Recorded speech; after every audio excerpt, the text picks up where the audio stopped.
Ini KPU emang sengaja nyari ribut atau gimana? Sampai harus segini parahnya KPU ngebelain Jokowi sama itu anaknya. Lu udah gila apa? Kalau lu mau jadi pemimpin, apalagi jadi wakil presiden ataupun wakil presiden, ya semuanya wajib dibuka ke publik, Kalau nggak mau semuanya dibuka ke publik, jangan jadi pejabat publik. Itu udah resiko karena lu makan duit rakyat. Kalau disuruh milih dia, tapi nggak tahu dia itu siapa, ya sama aja kayak beli kucing dalam karung. Masa prinsip dasar kayak gini aja KPU nggak tahu?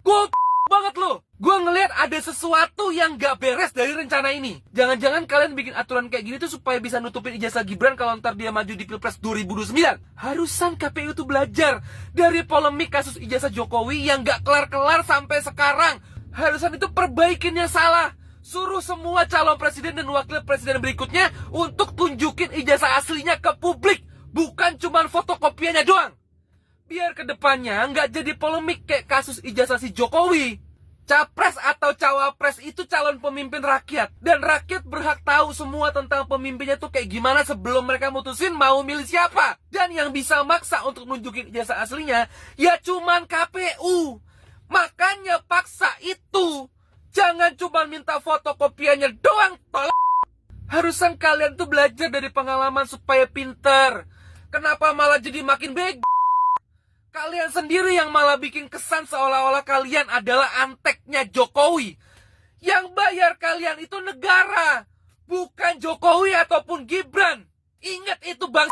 Komisi Pemilihan Umum membuat sebuah keputusan yang sangat mencurigakan. Dan banyak yang bertanya-tanya mengapa kemudian KPU membuat aturan semacam itu. Aturan yang saya maksud itu adalah keputusan KPU nomor 731 tahun 2025 yang baru saja diterbitkan ini tanggal 21 Agustus 2025 ini. Jadi ini fresh from oven. Jadi salah satunya adalah, ini banyak sekali sebenarnya sesungguhnya, dokumen dari calon presiden dan calon wakil presiden yang tidak boleh dibuka ke publik. Salah satunya ini yang kemudian menimbulkan kecurigaan adalah dokumen ijazah dari calon presiden dan calon wakil presiden. Apakah ini kemudian ada kaitannya dengan Joko Widodo yang ijazahnya sampai sekarang ini masih dipersoalkan, keaslian ijazahnya masih dipersoalkan terus-menerus. Dan kemudian yang terbaru itu adalah ijazah dari wakil presiden Gibran Rakabuming yang notabene adalah anaknya Jokowi. Kalau Gibran yang dipersoalkan justru adalah ijazah SMA-nya. Bahkan sekarang ini Gibran itu sedang digugat di Pengadilan Negeri Jakarta Pusat, dan ini nggak main-main. Gugatannya soal ijazah SMA-nya ini, dia diminta untuk membayar ganti rugi 125 triliun.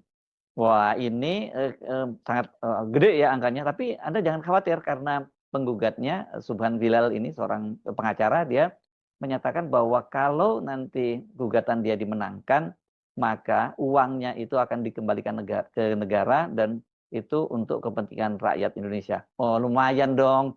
Ya, ketika pemerintah sekarang sedang bingung dengan defisit APBN, ada tambahan 125 triliun dari keluarganya Jokowi, kan ini akan sangat meringankan beban masyarakat gitu ya.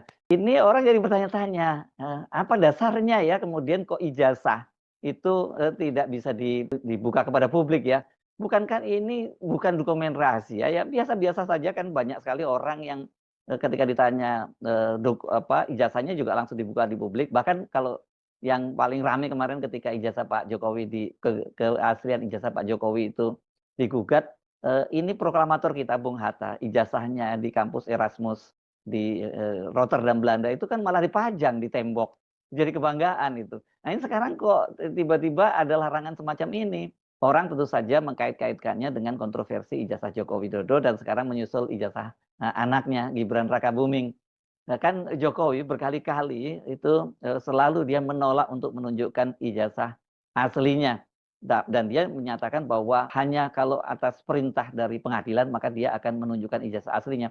Tetapi ketika dia digugat di Pengadilan Negeri Solo oleh seorang pengacara senior di sana, yakni Muhammad Taufik, pada saat proses mediasi dan kemudian dia diminta untuk menunjukkan ijazah aslinya untuk sebagai dasar apakah gugatan itu mau dilanjutkan atau tidak, Joko Widodo malah memilih deadlock. Dia memilih untuk tidak menunjukkan ijazahnya dengan konsekuensi proses persidangannya berlanjut. Untungnya di Pengadilan Solo itu kan kemudian Ini untungnya untung buat Jokowi ya, bukan untung buat rakyat Indonesia. Saya mesti luruskan ini ya. Untungnya buat Jokowi karena kemudian majelis hakim memutuskan untuk mereka menyatakan mereka tidak berwenang untuk mengadili gugatan Muhammad Taufik.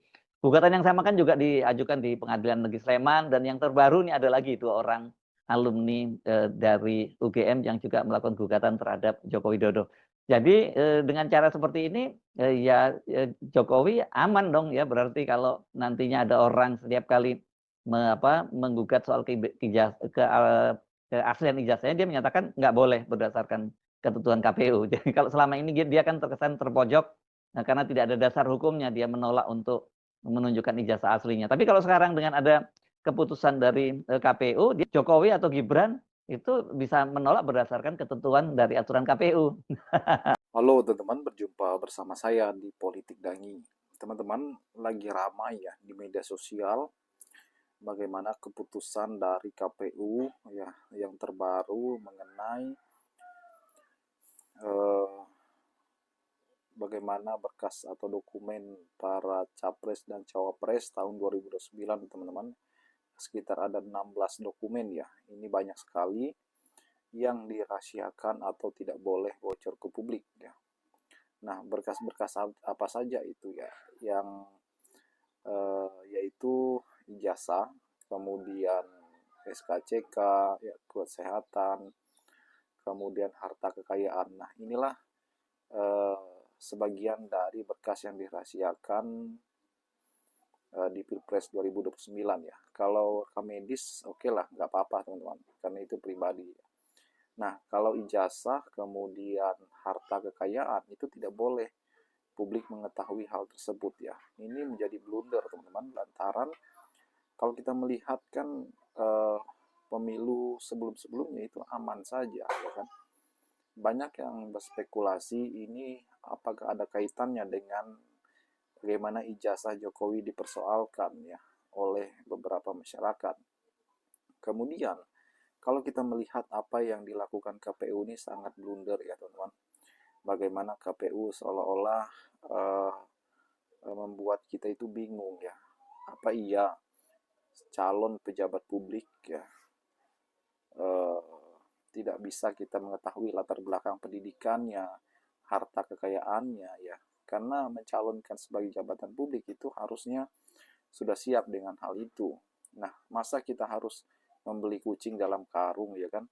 Seolah-olah kita membuat sebuah presiden yang tidak baik dalam pemilu kita ke depan ya. Ini adalah negara demokrasi, siapapun yang masuk dalam demokrasi harus